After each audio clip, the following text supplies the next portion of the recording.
పెద్దారెడ్డి, కేతిరెడ్డి పెద్దారెడ్డి అంటూ ఒకప్పుడు మీసం తిప్పిన ఈ పెద్ద ఆయన ఇప్పుడు సొంత ఇంటికి కూడా వెళ్ళలేకపోతున్నారు.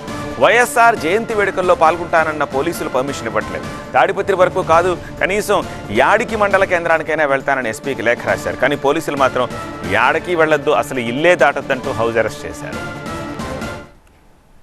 కేతిరెడ్డి పెద్దారెడ్డిని మళ్లీ హౌస్ అరెస్టు చేశారు పోలీసులు. వైఎస్ఆర్ జయంతి వేడుకల్లో పాల్గొనేందుకు వెళ్తున్న ఆయనను అడ్డుకొని ఇంటికే పరిమితం చేశారు.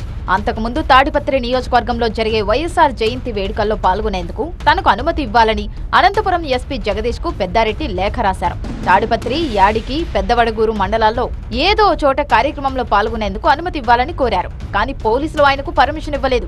యాడికి, పెద్దవడగూరు మండలాలకు వెళ్లొద్దని కేతిరెడ్డికి నోటీసులు ఇచ్చారు పోలీసులు జేసీ ప్రభాకర్ రెడ్డి చెప్పినట్టు విని తనను ప్రతిసారి అడ్డుకుంటున్నారని ఆగ్రహం వ్యక్తం చేశారు కేతిరెడ్డి పెద్దారెడ్డి. అనంతపురం ఎస్పీ హైకోర్టు ఆదేశాలను పాటించడం లేదని మండిపడ్డారు. వైసీపీ హయాంలో తాడిపత్రిని ఒక ఊపు ఊపేసిన కేతిరెడ్డి పెద్దారెడ్డి ఇప్పుడు టౌన్లో అడుగు కూడా పెట్టలేకపోతున్నారు. గతంలో తన ప్రత్యర్థి జేసీ ప్రభాకర్ రెడ్డికి కేతిరెడ్డి చుక్కలు చూపిడితే ఇప్పుడు జేసీ ప్రభాకర్ రెడ్డి కర్మ రిటర్న్స్ అంటున్నారు. రప్పాడిస్తామంటూ కేతిరెడ్డికి హెచ్చరికలు జారీ చేశారు. మొన్నటికి మొన్న మున్సిపల్ అధికారులు పెద్దారెడ్డి ఇంటికి కొలతలు వేశారు. స్థలం ఆక్రమించారన్న ఆరోపణలు ఉన్నాయన్నారు. దాంతో పెద్దారెడ్డి పోలీసులకు చెప్పకుండా తాడిపత్రిలోని ఆయన ఇంటికి వెళ్లారు. శాంతి భద్రతల సమస్య తలెత్తుతుందని భావించిన పోలీసులు పెద్దారెడ్డిని తిమ్మంపల్లికి తీసుకెళ్లి వదిలేశారు. రీకాలింగ్ చంద్రబాబు మేనిఫెస్టో కార్యక్రమంలో కూడా పాల్గొనకుండా తనను పోలీసులు అడ్డుకున్నారన్నారు కేతిరెడ్డి పెద్దారెడ్డి. ఇప్పుడు మళ్లీ వైఎస్ఆర్ జయంతి వేడుకల్లో పాల్గొననివ్వలేదని ఫైర్ అయ్యారు.